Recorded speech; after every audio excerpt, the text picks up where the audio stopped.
Notre ordre du jour appelle la question orale jointe de M. Lefebvre et de M. Lefebvre. L'une portant sur le dragage des voies navigables et la gestion des boues, l'autre portant sur la stratégie de dragage des cours d'eau et le traitement des boues. Monsieur le député, vous avez la parole. Merci, Monsieur le Président. Ce n'est pas de la distraction de ma part, je vous rassure, Monsieur le Président, mais une décision de la conférence des présidents. Alors, Monsieur le Ministre, il y a parfois des thématiques qui sont au cœur du travail parlementaire pendant des mois, voire des années, et puis qui disparaissent. La gestion des boues de dragage est un dossier qui fait partie de cette catégorie. Pendant une dizaine d'années, on ne pouvait pas parler transport fluvial sans parler dragage. Aujourd'hui, ce n'est plus vraiment le cas.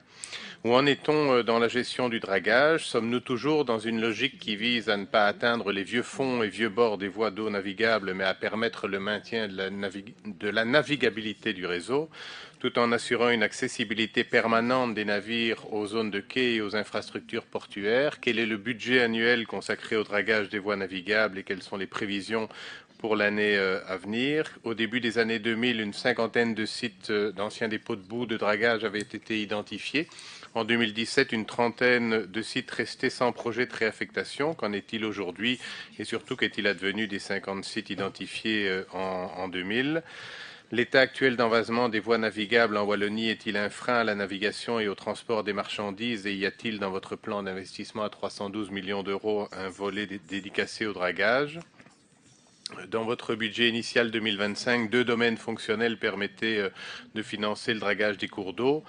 L'addition de ces 2 domaines fonctionnels représente aujourd'hui 30 millions d'euros en crédit d'engagement et 14 millions d'euros en crédit de liquidation. Est-ce que ces enveloppes budgétaires permettent-elles de le réaliser annuellement et combien de kilomètres de voies navigables peuvent-ils être dragués? Quelles sont les prévisions budgétaires? Je l'ai évoqué il y a quelques minutes dans l'autre question. Le dragage, ce sont aussi des millions de mètres cubes de terre qui sont sortis du lit des cours d'eau tous les ans. Comment et où ces boues sont-elles traitées aujourd'hui? Quel est le niveau de pollution de ces sédiments? La saturation prévisible des CET, et on en parlait avec ma collègue Madame Desjardins il y a quelques minutes, est-elle de nature à empêcher la Wallonie de draguer ses voies navigables? Merci, Monsieur le Ministre, pour toutes ces réponses. Merci, Monsieur le député. La réponse de Monsieur le ministre. Merci, Monsieur le Président. Merci, Monsieur le député, pour vos questions. C'est vrai que la directive de la protection des sols est compétente pour la réglementation relative aux boues de dragage, mais pas pour leur stockage. Elle indique avoir été informée qu'il existait, il y a une vingtaine d'années, voire davantage, des sites du MET destinés au stockage des boues. Toutefois, elle ne dispose pas d'informations actualisées sur leur situation ou sur leur réaffectation. Alors, la direction des infrastructures de gestion et de la politique des déchets indique ne pas disposer d'informations concernant d'anciens dépôts de boue de dragage. Elle précise toutefois que certains sites de déshydratation gérés par le SPW-MI assurent uniquement le transit des boues avant traitement. Ces boues ne sont pas stockées de manière définitive. La direction de l'assainissement des sols mentionne 15 sites liés à des plans de réhabilitation, dont 12 intégrés à la banque de données des sols. En ce qui concerne les moyens budgétaires consacrés au dragage, ils permettent principalement 2 choses. D'abord, le maintien de la navigabilité des voies d'eau par des opérations de dragage ciblées. Et deuxièmement, donc la gestion logistique de transport, la déshydratation des sédiments extraits. Concernant les prévisions pour 2026, il est prématuré de communiquer des montants à ce stade, le budget n'ayant pas, bien sûr, encore été voté. Le dragage s'exprime avant tout en volume plutôt qu'en kilomètres, puisque les zones à traiter varient fortement en profondeur et en configuration.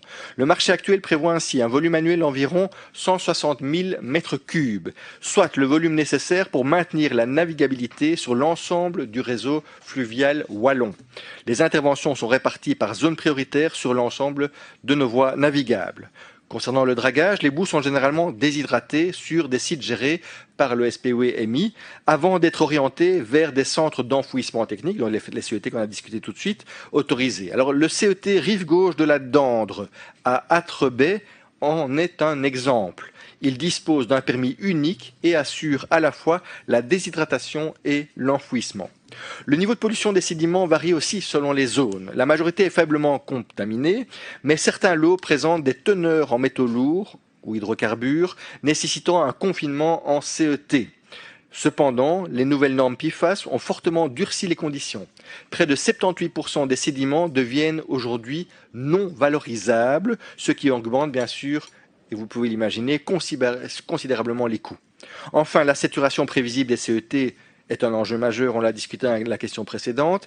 Elle pourrait à terme limiter les capacités de dragage, bien sûr, si des solutions alternatives, je parle en termes de valorisation ou bien de réaffectation de ces déchets, ne sont pas mises en place. Ce point est analysé dans les plans d'investissement et aussi dans les discussions interservices. La question des capacités d'élimination en Wallonie est également abordée dans la feuille de route sur les infrastructures de gestion des déchets.